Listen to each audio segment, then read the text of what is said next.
ગુનો દાખલ કોંગ્રેસ પક્ષના અમારા કાર્યકર્તાઓ પર થયો છે એ સદંતર ઉપજાવી કાઢેલી અને બનાવટી એફઆઈઆર છે। પહેલા તો સવાલ એ થાય કે મારી પત્રકાર પરિષદ જે સવારે ભુજના સર્કિટ હાઉસના કોન્ફરન્સ રૂમમાં યોજાઈ એમાં મેં ગુપ્તચર વિભાગને આમંત્રણ આપેલું। બાપાની પેઢી ચાલે છે, તમારી પ્રેસ કોન્ફરન્સમાં ઘૂસી ગયા। એ કોઈ પણ અધિકારી કે કર્મચારી હોય, મારી પ્રેસ કોન્ફરન્સમાં ફક્ત મીડિયાને આમંત્રણ હતું, તો મીડિયા સિવાયના આઈબીના અધિકારીઓની બેસીને દાપણ કરવાની શું જરૂર? સવાલ નંબર 1।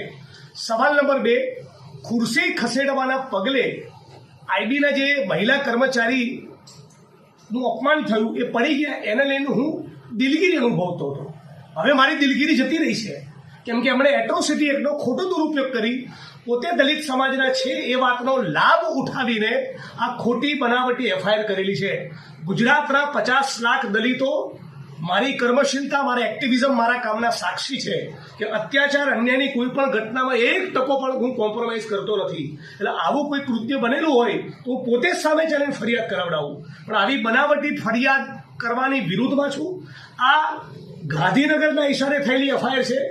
ફરિયાદી પોતે કરેલી એફઆઈઆર આને માનતો નથી અને ગૃહમંત્રીએ ટ્વીટ કરીને કહ્યું કે જિગ્નેશ મેવાણીના મિત્ર, એમને એવું કહેવા માંગુ છું, હે 8 ચોપડી પાસ ગૃહમંત્રી, તમારામાં પાણી હોય તો રાજકોટમાં જે દીકરીઓએ બળાત્કારની ફરિયાદ કરી અને રાજકોટના ભારતીય જનતા પાર્ટીના મહિલા કાર્યકર્તા કહી રહ્યા છે કે એમની જરૂર બીજી 6 દીકરીઓની બળાત્કારની મેટર છે, તમારામાં તાકાત હોય મિસ્ટર હર્ષ સંઘવી, તમારામાં પાણી હોય તો આ બાબતનો કોગ્નિઝન્સ લઈને તાબડતોબ તમે ધરપકડ કરીને બતાવો।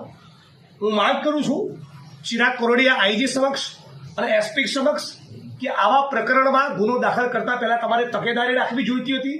એ માણસની ધરપકડ પણ કરી કાઢી। આજ કચ્છમાં મેં સવારે પ્રેસ કોન્ફરન્સ કરીને દલિત સમાજને ફાળવેલી હજારો એકર જમીનમાં દબાણની મેં વાત કરી અને કલેક્ટરને મળ્યા તો ત્યાંથી પણ એક ડોક્યુમેન્ટ મળ્યું છે, નાયબ મામલતદાર પુરવઠાએ અને રેવન્યુ તલાટીએ રેકોર્ડ ઉપર રાપરના બેલા ગામમાં દલિતોની જમીનમાં જે લોકોએ ગેરકાયદેસર દબાણ કર્યા એ તમામ આરોપીઓના નામ રેકોર્ડ ઉપર લખ્યા છે। કરાવો ને આમાં લેન્ડ ગ્રેબિંગની ફરિયાદ, કરાવો ને એટ્રોસિટી એક્ટની કલમ 3 મુજબ ગુનો દાખલ। આમાં ગુનો દાખલ નથી કરવો। કચ્છની અંદર ઠેર ઠેર ડ્રગ્સ વેચાય છે, દારૂ જુગારના અંડા કચ્છના દરેકે દરેક જિલ્લાના દરેકે દરેક પોલીસ સ્ટેશનના જ્યુરિસ્ડિક્શનમાં ચાલે છે।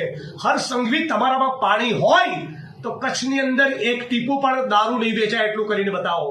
તમારામાં તાકાત હોય તો કચ્છમાં ચાલતું તમામ ઇલીગલ માઇનિંગ બંધ કરાવો। તમારામાં પાણી હોય તો રાજકોટની જે દીકરીઓએ બળાત્કારની ફરિયાદ કરી એના આરોપીની ધરપકડ કરો અને ચેલેન્જ કરું છું કે તમારામાં તાકાત હોય તો રાપરની અંદર, ભુજમાં, અંજારમાં, ભચાઉમાં દલિત સમાજની માલિકીની દલિતોને ફાળવેલી 3000 એકર જમીનમાં જે ગુંડાઓ અને અસામાજિક તત્વો તમારી પાર્ટીના ઘૂસેલા છે એની સામે ગુનો દાખલ કરાવો। આઈબીના એક નાના કર્મચારીનો ઉપયોગ કરી એટ્રોસિટીની ખોટી કલમ લગાડી કોંગ્રેસ પક્ષના કાર્યકર્તાને ટાર્ગેટ કરવો, આ પ્રમાણે કોઈ પણ ચાલાઈ લેવાના નથી અને આ મુદ્દે અમે 1% ડિફેન્સમાં આવવાના નથી।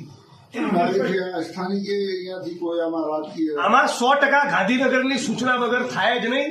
પોલીસ ઇન્સ્પેક્ટરોની આ રાજ્યમાં એવી કક્ષા નથી રહી કે આવી ખોટી ફરિયાદો કરતા હોય છે, પણ આ પ્રકરણમાં હર્ષ સંઘવી જે પ્રમાણે ટ્વીટ કર્યું, પેલું જેને કહે ને હિન્દીમાં કે ચોર કી દાઢી में तिनका, એમ ખબર પડી ગઈ કે અચ્છા હર્ષ સંઘવી સાહેબને આમાં કેમ રસ પડ્યો। મતલબ કે 100% કમલમ અને ગાંધીનગરમાં બધી મળેલી સૂચનાના આધારે જ આ ગુનો દાખલ કરવામાં આવેલો છે।